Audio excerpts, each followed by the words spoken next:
It is an honor to be with you tonight. My name is Charlie Kirk. I run the largest pro-American student organization in the country, Turning Point USA. That was Charlie Kirk.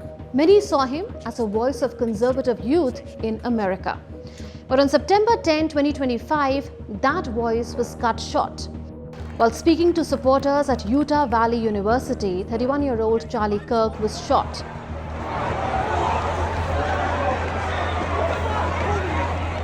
He was rushed to hospital but did not survive. His killing sent shockwaves across the United States. So who was Charlie Kirk, why was he killed, and who was behind the murder? Hello and welcome to Connecting the Dots. I'm Unman Bhattacharya. Let's break down all the angles in the assassination of Charlie Kirk. To begin, we need to understand who Charlie Kirk really was. Charlie Kirk was one of the most recognizable conservative figures in America. At just 18, he co-founded Turning Point USA, a student organization aimed at spreading conservative values on college campuses. He never ran for office but became a close ally of President Donald Trump. Kirk regularly visited the White House, attended Trump's inauguration, and was credited with helping mobilize young voters during the 2024 election. Supporters admired him for his confidence and his fiery debates. His prove me wrong sessions on campuses often drew large crowds, but critics saw him as divisive. They accused him of spreading conspiracy theories, including the false claim that the 2020 election was stolen. He often attacked progressive policies, immigration and transgender rights, calling gender transitions a war on truth. Those words earned him admiration from supporters, but strong resentment from others. Still, his influence on conservative politics was undeniable. After his death, Donald Trump called him legendary and ordered flags nationwide flown at half-mast. If you look at the problem is on the left. It's not on the right, like some people like to say on the right. The problem we have is on the left. And when you look at the agitators, you look at the scum that speaks so badly of our country, the American flag burnings all over the place, that's the left, that's not the right. Now let's see who is the suspect. The man accused of killing Charlie Kirk is 22-year-old Tyler James Robinson. Robinson grew up in Washington, a small university in southern Utah. He is the oldest of three brothers. His father runs a kitchen countertop and cabinet business, while his mother is a social worker. The family is active in the local church. Tyler was in his third year of an electrical apprenticeship program at Dixie Technical College. He lived in St. George, about 400 kilometers from the Utah Valley University campus, where Kirk was shot. Neighbors described him as quiet, with no history of violence. So Tyler was always kind of quieter since we were little, but not like quiet weird. He, since like kindergarten, was always confident to talk to teachers and stuff, and he had kind of an inner circle that loved him, and he always was able to speak to them, and always just his energy speaking to his friends and the way he treated people overall. I don't know. I think this is really unexpected. I didn't see it coming at all. But relatives say in recent years, he had become more political and had spoken harshly about Charlie Kirk, accusing him of spreading hate. On September 10th, around 3,000 people gathered at Utah Valley University in Orem for one of Kirk's signature campus events. It was around 12:23 in the afternoon. A student asked Kirk a question about mass shootings in America. Kirk responded, "Do you know how many mass shooters there have been in America over the last 10 years? Counting or not counting gang violence?" And just then, a gunshot rang out. Kirk was struck in the neck by a bullet fired from a rooftop about 180 meters away. Panic swept the courtyard as people started running. Supporters carried Kirk to an SUV and rushed him to a hospital, but doctors could not save him. Meanwhile, the shooter fled. Surveillance cameras captured him climbing down from the rooftop, running across a grassy field and then disappearing into nearby woods. Along the way, he dropped the rifle. Forensic experts later recovered palm prints and shoe prints from the rooftop. The suspect's black Converse shoes matched the prints. Nearby, the police found the weapon wrapped in a towel. It was a Mauser .3006 bolt action rifle with a scope. Interestingly, there were engravings on the bullet casings. Investigators discovered a bolt-action rifle wrapped in a dark-colored towel. The rifle was determined to be a Mauser Model 98 30-06 caliber bolt-action rifle. The rifle had a scope mounted on top of it. Investigators noted inscriptions that had been engraved on casings found with the rifle. Inscriptions on a fired casing read, "Notices bulges, capital OWO, what's this?" ? Inscriptions on the 3 unfired casings read, "Hey fascist!" ! Catch! ! Up arrow symbol, right arrow and symbol, and 3 down arrow symbols. A second unfired casing read, "Oh Bella Chow, Bella Chow, Bella Chow, Chow Chow," and a third unfired casing read, "If you read this, you are gay, LMAO." For those viewers who don't know, Bella Ciao is the title of an Italian folk song once sung by partisans resisting Nazi occupation during World War II. Now, moving back to the assassination, authorities quickly launched one of the largest manhunts in Utah's history. The FBI released surveillance images showing a man wearing sunglasses, a black cap and a long-sleeved shirt with an eagle and the US flag design. A $100,000 reward was announced. Tips began to pour in, and soon Robinson's own father recognized him in the images. His father confronted him. Robinson reportedly confessed, but said he would rather kill himself than surrender. Fearing the worst, his father contacted a youth pastor who was also a close family friend to help calm down his son. The pastor, who also worked as a court security officer, quietly alerted US Marshals. Within hours, Robinson was arrested at his apartment complex in St. George. The tense manhunt ended after 33 hours. Good morning, ladies and gentlemen. We got him. On the evening of September 11th, a family member of Tyler Robinson reached out to a family friend who contacted the Washington County Sheriff's Office with information that Robinson had confessed to them or implied that he had committed the incident. This information was relayed to the Utah County Sheriff's Office and scene investigators at Utah Valley University. This information was also conveyed to the FBI. He was charged with aggravated murder, felony discharge of a firearm, and obstruction of justice. Investigators soon turned to Robinson's roommate, a transgender individual transitioning from male to female, who lived with him in St. George. Authorities say the roommate had no knowledge of the planned shooting but has been cooperating fully. In fact, the roommate provided key evidence. On messaging app Discord, Robinson had sent messages about retrieving a rifle from a drop point, instructions for hiding it, and cryptic notes about the bullet engravings. These messages became central to the investigation. Let's listen in now to what the Utah governor said. Investigators identified an individual as the roommate of Robinson. Investigators interviewed that roommate, who stated that his roommate, referring to Robinson, made a joke on Discord. Investigators asked if he would show them the messages on Discord. He opened it and showed several messages to investigators and allowed investigators to take photos of the screen as each message was shown by Robinson's roommate. The content of these messages included messages affiliated with the contact Tyler, stating a need to retrieve a rifle from a drop point, leaving the rifle in a bush, messages related to visually watching the area where a rifle was left, and a message referring to having left the rifle wrapped in a towel. The messages also refer to engraving bullets and a mention of a scope and the rifle being unique. Some investigators believe Robinson may have been influenced by Charlie Kirk's harsh words about transgender people, but they stress that no single motive has been confirmed. So why did Tyler Robinson kill Charlie Kirk? Authorities are still piecing it together, but several factors stand out. First, ideological anger. Relatives say Robinson had grown more politically radical and deeply disliked Kirk's views. Second, online influence. The engravings and Discord chats suggest exposure to online spaces where gaming, memes, and extremist politics often mix. And third, personal sensitivities. Investigators are also examining whether Kirk's sharp criticism of transgender people may have struck a personal connection, since Robinson's roommate is a trans individual. Utah Governor Spencer Cox said Robinson was radicalized by a mix of internet culture, political resentment, and personal grievance.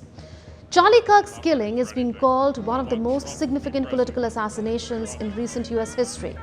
Let's listen in to Erica Kirk, the widow of Charlie Kirk. Evildoers responsible for my husband's assassination have no idea what they have done. They killed Charlie because he preached a message of patriotism, faith, and of God's merciful love. But they should all know this. If you thought that my husband's mission was powerful before, you have no idea. You have no idea what you just have unleashed across this entire country. Vigils were held across the country. Supporters lit candles outside Turning Point USA's headquarters. Motorcycle convoys rode in his memory. But his murder has also reignited fears about political violence in America. In just the first half of 2025, there were over 150 politically motivated attacks, nearly double the year before. Kirk's assassination came after two separate attempts on Donald Trump's life during the 2024 campaign. Charlie Kirk's death has left behind grief, anger, and urgent questions. Was this simply the act of a lone young man radicalized online and driven by anger? Or is it the latest warning that political violence is becoming a dangerous new normal in America? As Tyler Robinson awaits trial, the country watches closely, searching for answers.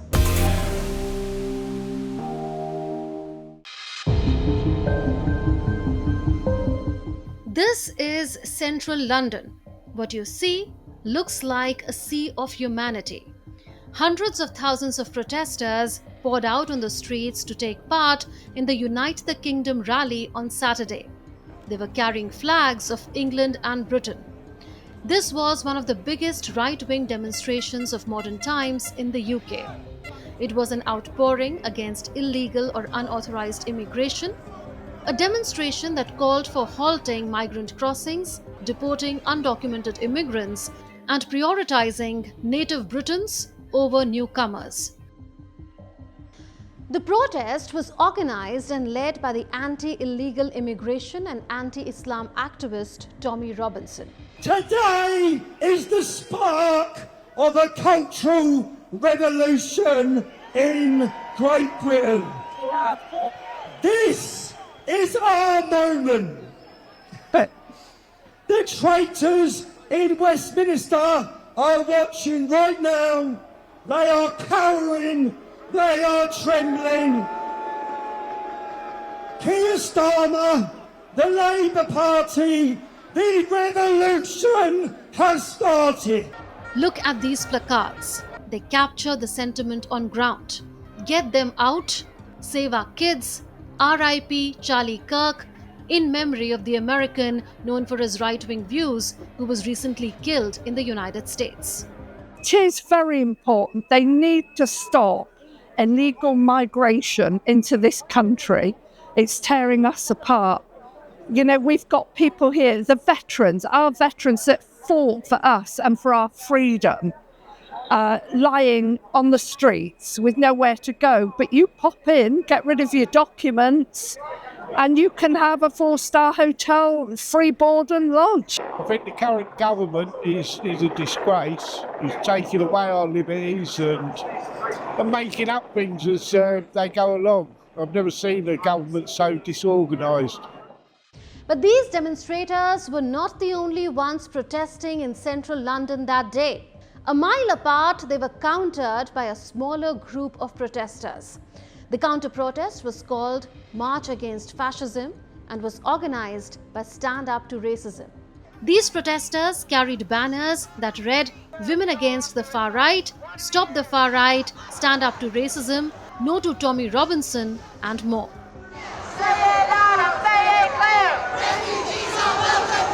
I think that we're at a very dangerous moment. For the past 3-4 weeks, we've witnessed the far right mobilising up and down the country outside refugee accommodation mainly. in a campaign of intimidation against refugees and migrants and Muslims in this country. Tommy Robinson today is going to try and get thousands of those people out on the streets. He's calling it a big free speech festival, but we know this is just an excuse for him to spread some of the worst hatred, division and racism that exists in our society. There's a fear that the far right try to take over. So there's a fear of the rise of that sort of thing, but also the way immigrants and asylum seekers are blamed for what's wrong here. That's totally wrong. It's totally wrong. No. And I think it's racist. With rival groups demonstrating not far from each other, emotions were charged. This is our country. You should be here standing with us. Anti-immigration protesters faced off against the police. London's Metropolitan Police said that its officers had to intervene in multiple locations to stop Unite the Kingdom protesters from trying to access sterile areas between the two protests, breaching police cordons, or getting to opposing groups. It said a number of officers had been assaulted and additional officers had been deployed with protective equipment supported by police horses. So why the anti-immigration protest and counter-protest? Who is Tommy Robinson and what are the issues at play here? Let's connect the dots. Unite the Kingdom protest was purportedly in support of free speech but had anti-immigrant and anti-Muslim overtones. The voice of the protesters was amplified by the man spearheading the protest, Tommy Robinson. So who is Tommy Robinson? Tommy Robinson has donned many hats over the years. The 42-year-old's real name is Stephen Yaxley Lennon, and he once owned a tanning salon in Luton, Bedfordshire. In 2009, he founded the English Defence League, a nationalist group opposed to radical Islam, which quickly gained attention for violent street protests. The group has since been disbanded. He had then told a media outlet that he opposed hardline Islamists, changing the culture of British towns. In 2008, Luton had seen clashes between Muslim groups protesting against soldiers who had returned from Afghanistan and a counter group. Since then, Robinson's fortunes have swung up and down. He has been to jail several times.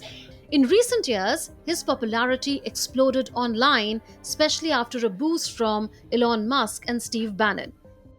Banned from Twitter in 2018, he was reinstated under Elon Musk and now commands more than 1.6 million followers on X.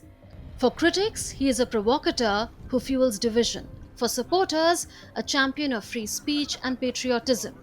Robinson played a prominent role in publicizing the sexual exploitation perpetrated by groups commonly referred to as Pakistani grooming gangs in the UK. This he did through his activism and media productions. He pushed for recognition of the Pakistani heritage of the perpetrators.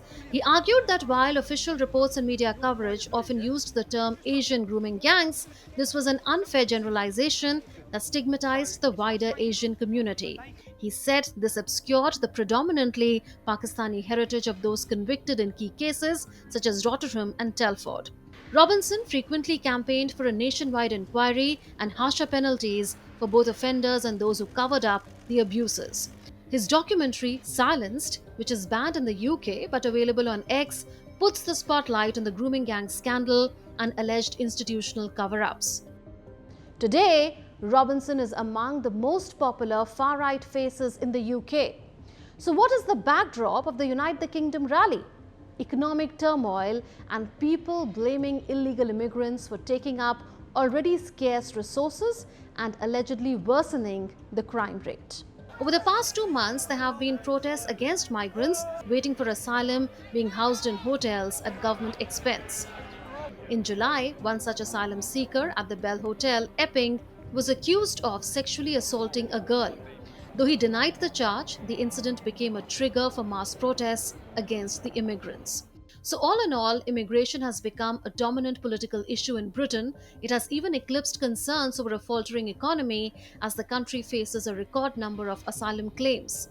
More than 28,000 migrants have arrived in small boats across the Channel so far this year alone.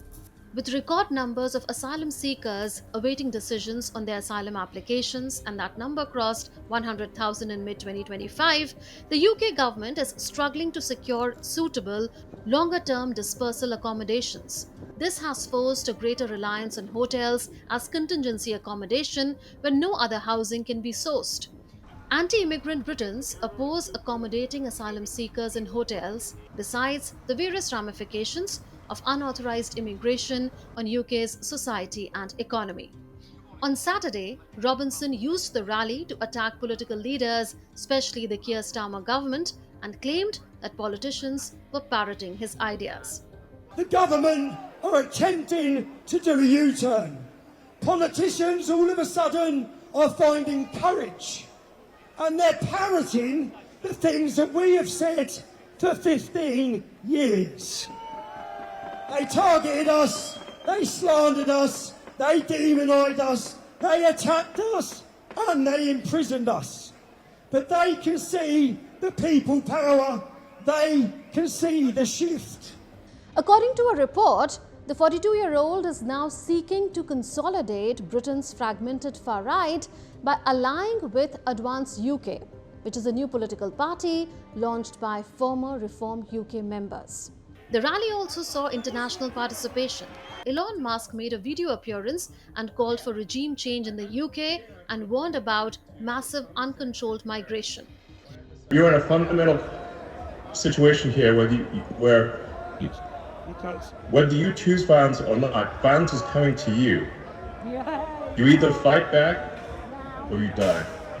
A French far-right politician claimed at the rally that Europeans are being displaced and colonized by their former colonies. I'm proud to be among these English people who are revolting, these English people who are weakening, these English people who refuse to die. While UK Prime Minister Keir Starmer criticised the ideas and conduct of the Unite the Kingdom rallyists, his business secretary did acknowledge the migration crisis but blamed it on the previous government. On the migration crisis that we inherited from the Conservatives, where their free entry into the UK experiment left us with a disastrous inheritance. So we've been straining at the bit. We've been doing everything we can. The lesson is that by cooperating with our partners, France, rather than rowing with them, we are able to deliver. So I hope the flights will start as quickly as possible. I don't know the exact date they will, but people need to look at this and see that we are straining at the bit. Okay. We are also angry about what we have inherited. So is there a clear link between higher immigration and higher crime rate in the UK, or between higher immigration and higher unemployment levels there? Arrest rates in England and Wales in the year ending March 2023 show different patterns by ethnicity, which correlate somewhat with immigration status. The arrest rate for black people was 20.4 per 1,000 compared to 9.4 per 1,000 for white people, who include most native-born, but Asians had a lower arrest rate of 8.4 per 1,000 than white people overall. Also, foreign nationals tend to be involved in a proportion of certain crimes higher than their population share. For example, 34.7% of all types of crime suspects were foreign nationals, with a population share of 12.8%. So concerns around immigrants fueling crime rate are not entirely misplaced. As far as employment goes, fears of immigrants taking jobs from natives are not supported by UK labour market data. Multiple studies and official reports conclude that immigration has little to no statistically significant effect on the average employment or unemployment of the existing native population in the UK. Negative impacts, though, may be slightly concentrated among low education native workers but remain minor overall. So all in all, a balanced approach to immigration is key. While there is no place for illegal or unauthorized immigrants in any country, including the UK, it is also important to recognize the contribution of legal immigrants, like from India to the UK. Remember, the Indian diaspora is estimated to contribute around 6% to the UK economy. Having said that, it is extremely important for all immigrants to abide by the law and have such a conduct that they are seen as assets by the British society and not as a burden or, still worse, as a curse.